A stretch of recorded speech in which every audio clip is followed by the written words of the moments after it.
Bismillahirrahmanirrahim. Assalamualaikum warahmatullahi wabarakatuh. Saya Elan Hussein, NIM 20302208, akan menerangkan tentang surat Al-Isra ayat 32 dan An-Nur ayat kedua.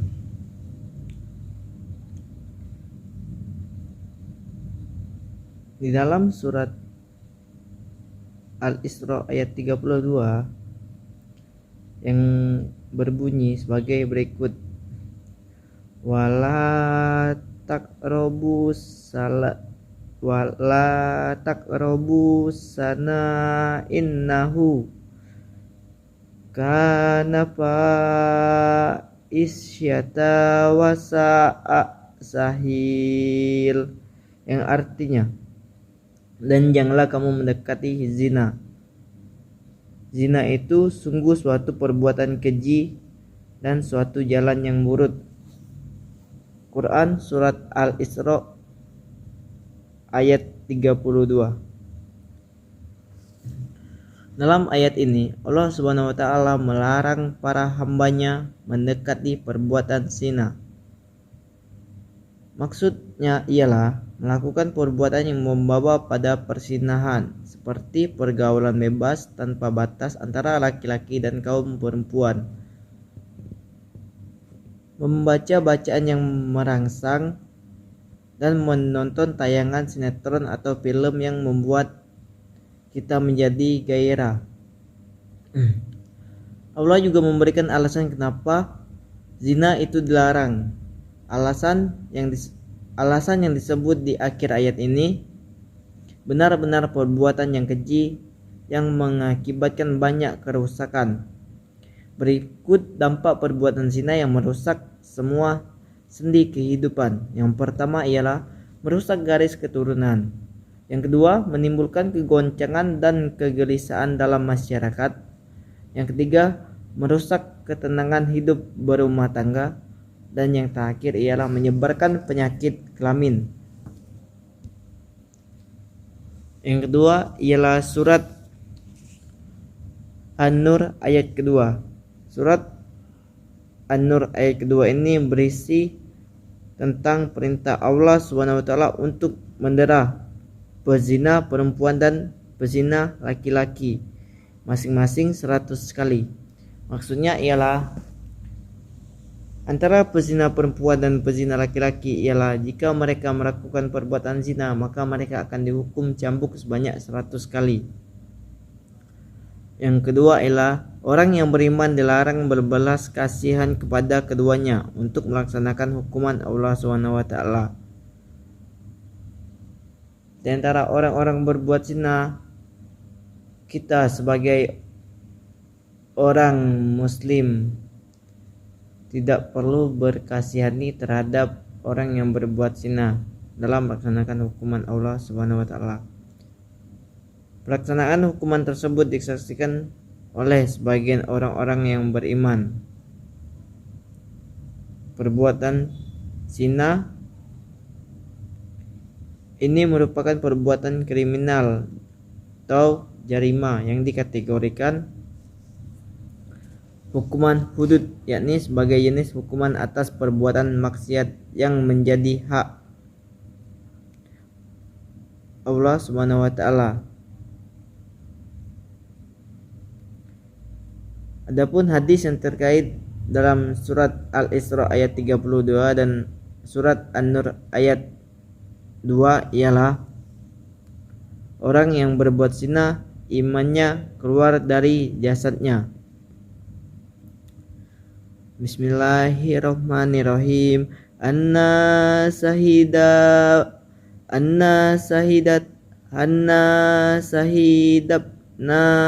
bisahidil makburi hadan zahu annahu sami Abu Hurairah yaqulu qala Rasulullahu alaihi wasallam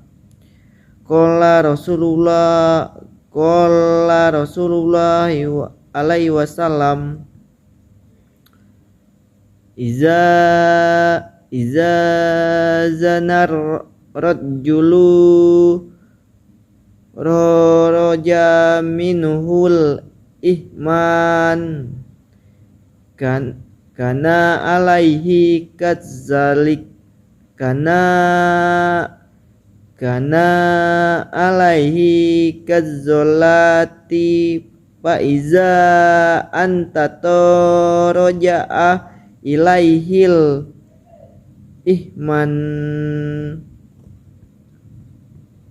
Artinya, dari Abu Hurairah berkata, Rasulullah alaihi wasallam bersabda, jika seorang laki-laki berzina maka keimanan yang ada pada dirinya keluar seperti perginya awan jika telah selesai, maka keimanan tersebut kembali kepadanya. Hadis riwayat Abu Daud nomor 4692, Baitul Abkar ad-Dauliha Sahih. Hadis tersebut menjelaskan bahwasanya jika ada seorang lelaki yang melakukan zina maka keimanan dalam dirinya keluar begitu saja layaknya ruh yang keluar dari dalam tubuhnya, dan ketika ia telah selesai dari persinahan maka keimannya akan kembali seperti semula lagi. Hal itu ibaratkan nafsu atau syahwatnya yang terlalu berlebihan sehingga ia tidak bisa mengontrolnya.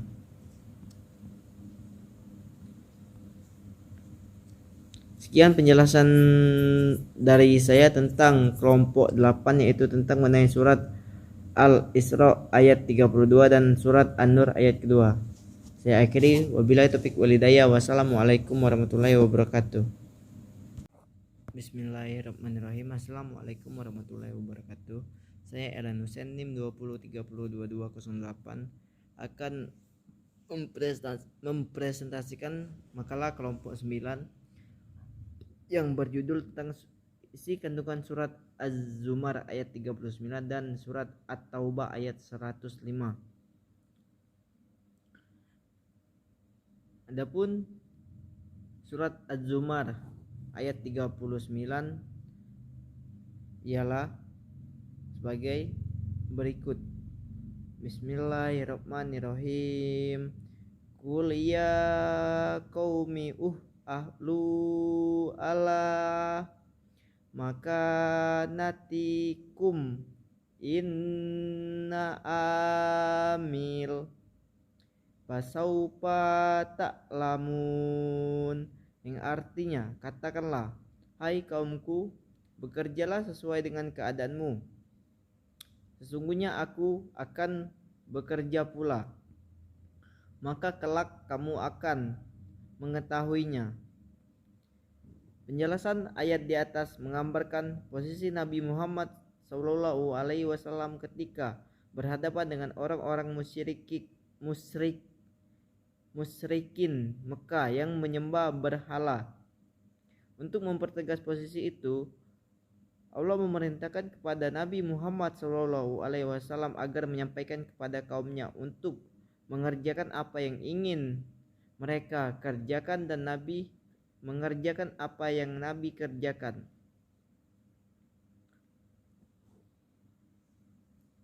Katakanlah, wahai Nabi Muhammad, wahai kaumku, berbuatlah menurut kedudukanmu dan sikap hidup kalian. Aku pun berbuat demikian sesuai dengan sikap hidup dan kepercayaan yang telah dihidayahkan Allah SWT kepadaku. Kelak kamu akan mengetahui apa hasil perbuatan tersebut. Adapun isi kandungan yang tersirat dalam surat Az-Zumar ayat 39 ini adalah: yang pertama, Allah memerintahkan kepada umat Islam menyembah hanya kepada Allah SWT. Yang kedua, untuk kelanjutan hidup di dunia kita diperintahkan bekerja sesuai dengan keahlian kita agar mendapatkan hasil yang maksimal. Ketiga, semua ibadah yang meliput sholat, zakat, puasa dan lain sebagainya hendaklah kita lakukan secara ikhlas karena Allah Ta'ala. Berikutnya surat At-Taubah ayat 105 ayat 105 yang berbunyi wakuli'u malu pasayarallahu amalakum warasuluh wal mu'minun wasaturaduna ala alimil qaubi wasyahadati payunabbahukum bima kuntum ta'malun, yang artinya, dan katakanlah bekerjalah kamu, maka Allah dan Rasulnya serta orang-orang mukmin akan melihat pekerjaanmu itu, dan kamu akan dikembalikan kepada Allah Subhanahu wa taala yang mengetahui akan yang gaib dan yang nyata, lalu diberitakan kepada kamu apa yang telah kamu kerjakan. Adapun isi dari kandungan surat At-Taubah ayat 105 ialah setiap orang berusaha termasuk mencari ekonomi, yakni mencari harta halal sesuai dengan cara syariat agama Islam. Yang kedua, setiap usaha pasti akan diketahui Allah Subhanahu wa taala. Yang ketiga, setiap usaha akan menuai balasan atau hasil yang kita lakukan. Yang terakhir ialah setiap perbuatan seseorang baik dan buruk, kelak di akhirat akan diperlihatkan apa yang kita lakukan.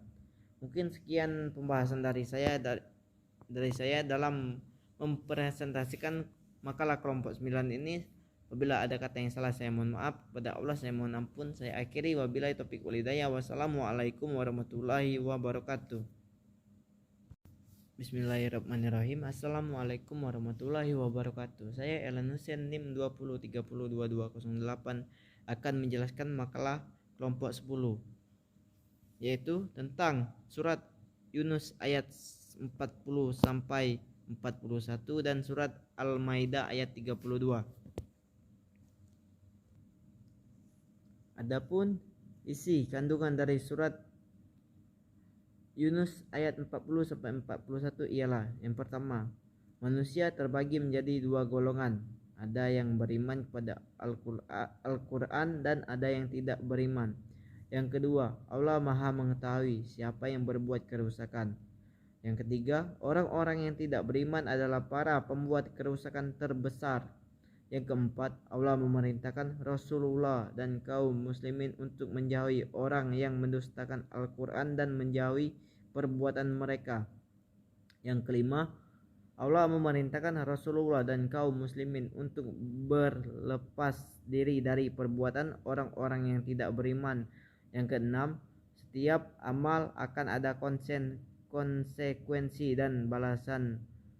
Amal baik membawa ke surga, sedangkan amal yang buruk akan menyeret kita ke neraka. Yang terakhir ialah surat Yunus ayat 40 sampai 41 ini merupakan pengarahan dari Allah untuk menghadapi orang-orang yang tidak beriman tanpa kekerasan, tetapi mengedepankan akhlak yang mulia. Adapun surat Al-Maidah ayat 32. Surat Al-Maidah ayat 32 ini ialah berisi tentang bahwasannya jika kita sebagai manusia membuat kerusakan atau membunuh seseorang di muka bumi ini, maka seakan-akan kita membunuh semua orang di muka bumi ini. Sedangkan jika kita memelihara atau berbuat baik dalam kehidupan kita, maka seakan-akan kita memelihara bumi ini dan terus memeliharanya sampai kelak kita mati. Adapun perilaku yang mencerminkan surat Al-Maidah ayat ke-32 ini ialah menghormati apa yang sudah menjadi keyakinan mereka agar tidak memaksakan agama orang lain untuk mengikuti agama kita. Yang kedua, memberikan kebebasan kepada orang lain, khususnya pemeluk agama lain, untuk melaksanakan ibadah. Yang ketiga, tidak mencampuri keyakinan agama yang satu dengan agama yang lain.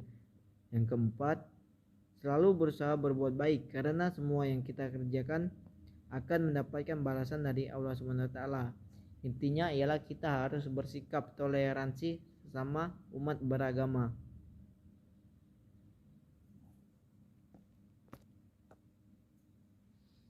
Mungkin sekian penjelasan dari saya. Apabila ada kata-kata yang salah saya mohon maaf. Kepada Allah saya mohon ampun. Saya akhiri wabillahi taufik walhidayah. Wassalamualaikum warahmatullahi wabarakatuh. Assalamualaikum warahmatullahi wabarakatuh. Saya Elan Hussein NIM 20302208 akan mempresentasikan makalah kelompok 11. Ialah kelompok 11 membahas tentang surat Ali Imran ayat 190 sampai 191 dan ayat 159 dan surat Ali Imran ayat 159. Adapun ayat Ali Imran ayat 190 sampai 191 ialah berbunyi sebagai berikut. Inna fi holqis samawati wal ard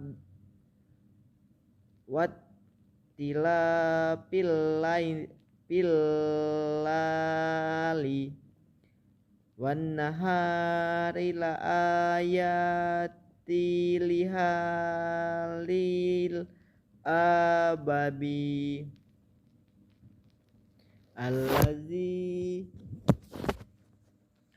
allazina yazkurunallaha qiyama wa qu'udan wa qu'udan wa ala junubihim wa yatafakkaruna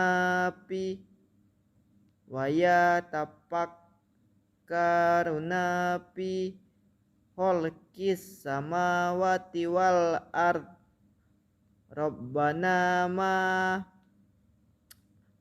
khalaqtah izabatil subhanaka pakina adban nabur, yang artinya sesungguhnya dalam penciptaan langit dan bumi dan seisinya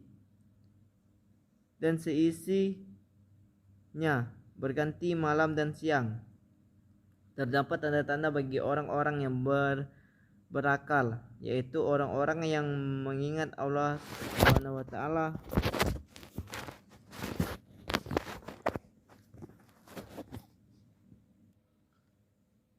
yang berdiri atau duduk atau dalam keadaan berbaring, dan mereka memikirkan tentang penciptaan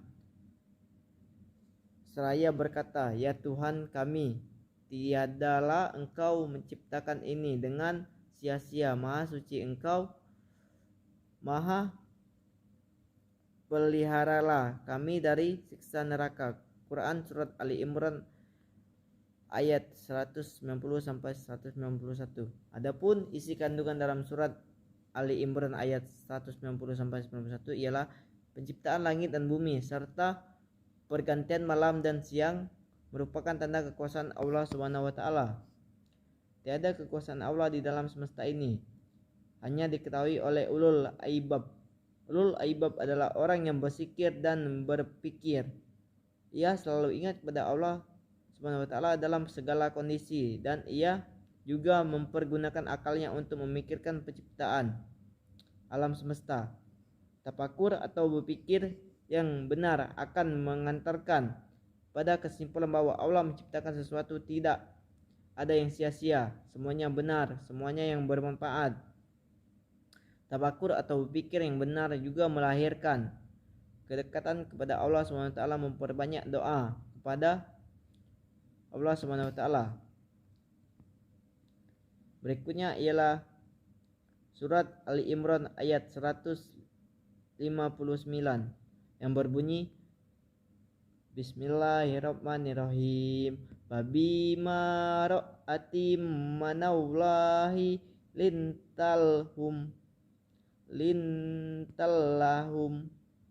walau kunta paddo holitul qalbi paddu paddu min haulik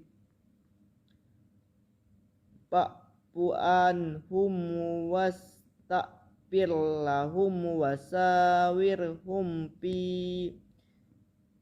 fil amri fa iza azam takol tako patawakkol alaulahi innaullah, yang artinya maka disebabkan rahmat dari Allah lah kamu berlaku lemah lembut terhadap mereka. Sekiranya kamu bersikap keras lagi berhati kasar, tentulah mereka akan di sekelilingmu. Karena itu maafkanlah mereka, mohonkanlah ampun bagi mereka, dan bermusyawarahlah dengan mereka dalam urusan itu. Kemudian apabila kamu telah membulatkan tekad, maka bertawakallah kepada Allah SWT. Sungguhnya Allah menyukai orang-orang yang bertawakal kepadanya. Quran Surat Ali Imran ayat 159. Mungkin sekian penjelasan dari saya. Apabila ada kata-kata, Bismillahirrahmanirrahim. Assalamualaikum warahmatullahi wabarakatuh. Saya Elan Husain NIM 20302208 akan mempresentasikan makalah kelompok 12. Kelompok 12 ialah membahas tentang surat Al-Luqman ayat 13 sampai 14 dan surat Al-Hujurat ayat ke-10. Dalam surat Al-Luqman ayat 13 sampai 14 berbunyi sebagai berikut. Bismillahirrahmanirrahim. Wa isqala Luqman libnihi wa huwa zuhu ya bunayya la tusrik billah innazir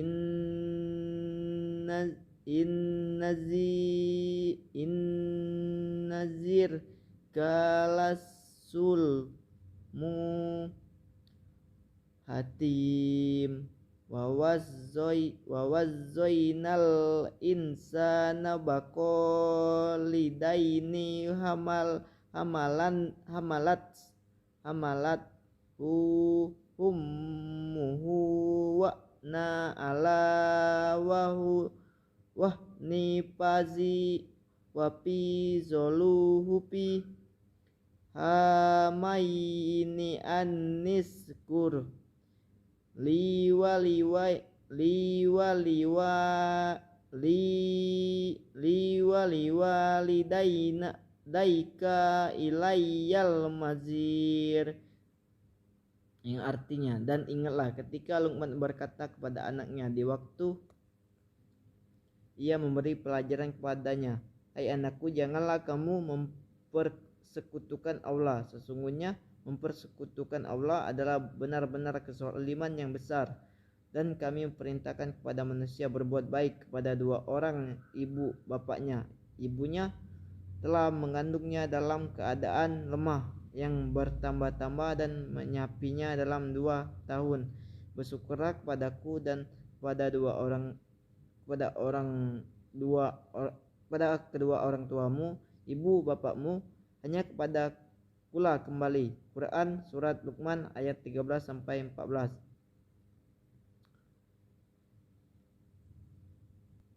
Adapun isi kandungan surat Al-Luqman ayat 13 sampai 14 ialah orang tua harus mendidik anak-anaknya untuk bertauhid kepada Allah Subhanahu wa taala. Pendidikan ini yang paling utama sehingga menjadi pendidikan pertama yang diberikan Luqman kepada anaknya. Yang kedua, surat Luqman ayat 13 berisi larangan berbuat syirik kepada Allah Subhanahu wa taala. Yang ketiga, syirik atau menyekutukan Allah merupakan kezaliman yang paling besar. Tidak ada perbuatan zalim atau aniaya yang melebihi besarnya dosa-dosa syirik. Yang keempat, surat Luqman ayat 14 berisi perintah birrul walidain.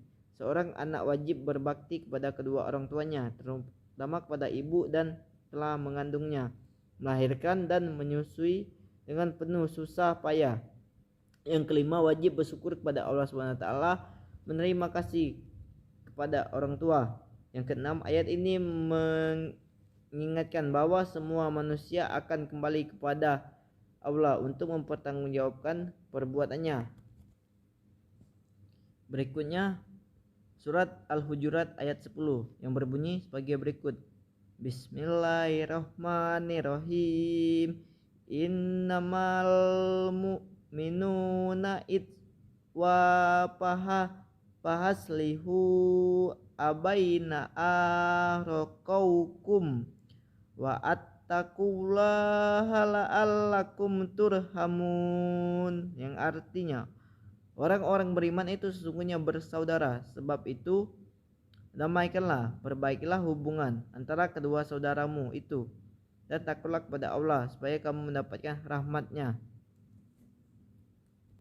Adapun isi kandungan dari surat Al-Hujurat ayat 10 ialah orang-orang mukmin meskipun bukan saudara kandung, mereka terikat dengan persaudaraan iman, yaitu ukhuwah imaniyah, bagaikan saudara sekandung, bahkan ikatannya lebih kuat lagi.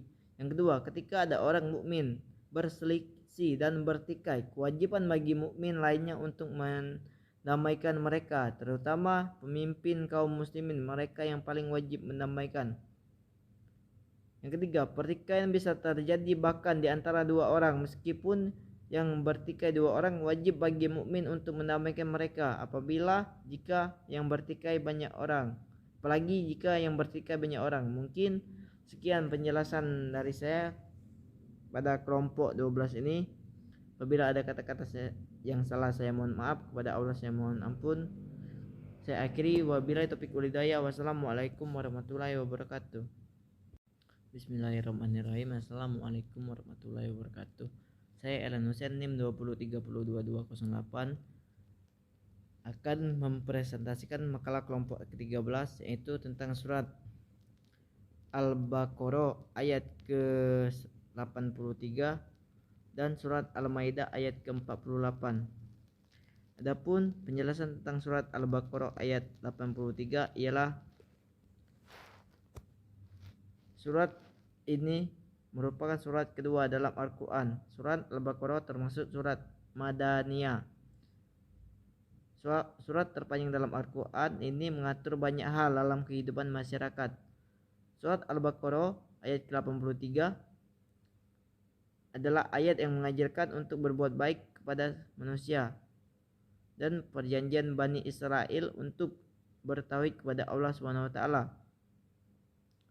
Surat Al-Baqarah ini mengisahkan perjanjian Bani Israel kepada Allah SWT untuk berpegang teguh pada pokok-pokok agama, mulai dari tauhid, berbuat ihsan kepada orang tua dan manusia, hingga mendirikan sholat dan menunaikan zakat, yang merupakan kewajiban kaum muslimin. Berikutnya ialah surat Al-Maidah ayat 48. Surat Al-Maidah menjelaskan tentang anugerah dan kebenaran tentang Al-Quran sebagai pedoman hidup umat manusia. Al-Quran merupakan kitab suci yang membawa kebenaran dan melengkapi kitab suci yang turun sebelumnya. Adapun isi kandungan Quran surat Al-Maidah ayat 48 ialah penegasan bahwa Al-Quran adalah kitab samawi terakhir yang membawa kebenaran, mencakup isi dan kebenaran kitab suci sebelumnya seperti Taurat dan Injil. Yang kedua, Al-Quran menjadi satu-satunya kitab suci yang terpelihara dengan baik, sehingga ia tidak akan mengalami perubahan dan pemalsuan. Hal ini berbeda dengan kitab suci sebelumnya. Yang ketiga, perintah kepada setiap muslim agar memutuskan perkara dengan hukum yang ditetapkan Allah SWT yang terdapat dalam Al-Quran. Yang keempat, setiap umat diberikan syariat yang berbeda dan diperintahkan untuk menaati dan mengamalkan isinya. Mungkin sekian penjelasan dari saya tentang kelompok 13 ini. Apabila ada kata-kata yang salah, saya mohon maaf. Kepada Allah saya mohon ampun. Wabillahi taufiq wal hidayah. Wassalamualaikum warahmatullahi wabarakatuh.